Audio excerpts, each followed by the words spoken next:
the haunted hotel on Route 66. Mark and Emily's trip along Old Route 66, America's Dream Road, had begun as a romantic idea.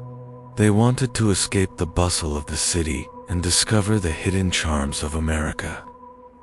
As the sun set over the western horizon, they encountered an unexpected problem.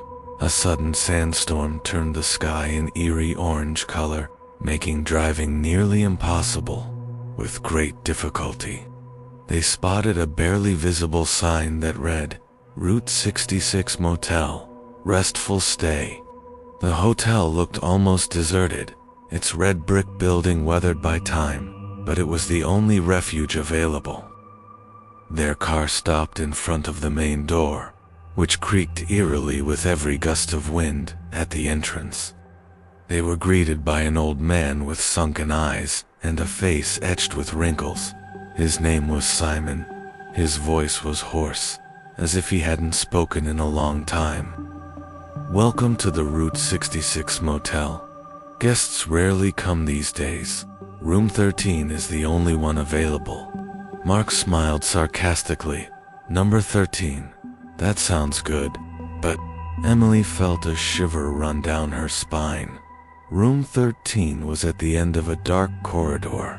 As soon as they opened the door, a strange smell wafted in, a mixture of dust, mold, and something indescribable. The furniture was old and covered in faded white sheets, and the huge bed in the center of the room looked as if it hadn't been touched in decades. I feel like we've stepped into a time machine, Emily commented. That night, the strange events began. First, they heard faint sounds coming from the corridor, like someone whispering or shuffling. Mark dismissed them, thinking they were just the sounds of the wind or the old building, but Emily was more concerned. In the middle of the night, Mark woke up to the sound of faint piano music coming from downstairs. It was both sad and beautiful, but it was eerie in this deserted hotel. When he got up to investigate, the sound suddenly disappeared. The phenomena intensified the next day. Things started moving of their own accord. A cup fell off the nightstand for no reason, and a window slammed open despite being tightly closed. Once, while Emily was taking a shower, she felt a cold hand touch her shoulder. She screamed and ran out of the bathroom to find Mark sitting on the bed, his eyes wide open in fear. There's something here, Mark. We can't stay, Emily said in a trembling voice. Mark tried to comfort her, but he himself began to feel afraid. That night, while they were trying to sleep, they heard the sound of a baby crying from inside the room. The sound was faint at first, then it grew louder and clearer. She was crying as if she had lost something precious. Mark got up and turned on the phone's flashlight, searching for the source of the sound. The crying suddenly stopped. At that moment, Mark and Emily felt an intense chill fill the room, and they sensed an invisible presence enveloping them. Then, they saw her.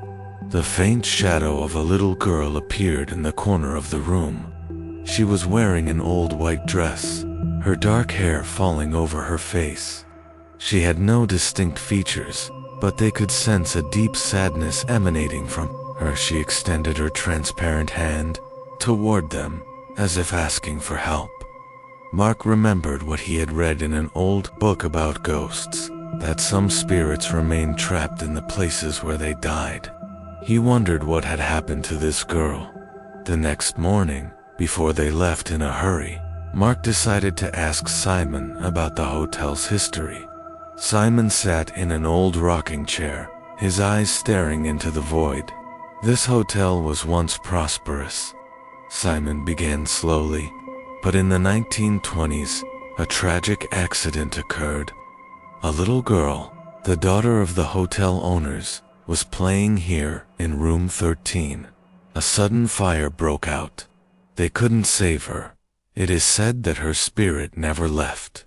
Simon paused, then continued in a softer voice. She loved music, and she often cried when she was alone. Mark and Emily quickly left the hotel, never looking back. As they drove away on Route 66, in the bright light of day, the sense of dread didn't completely disappear. They realized that there are countless stories on this old road, some stories told only in the dark, and that some souls never find peace. Want to hear another American horror story?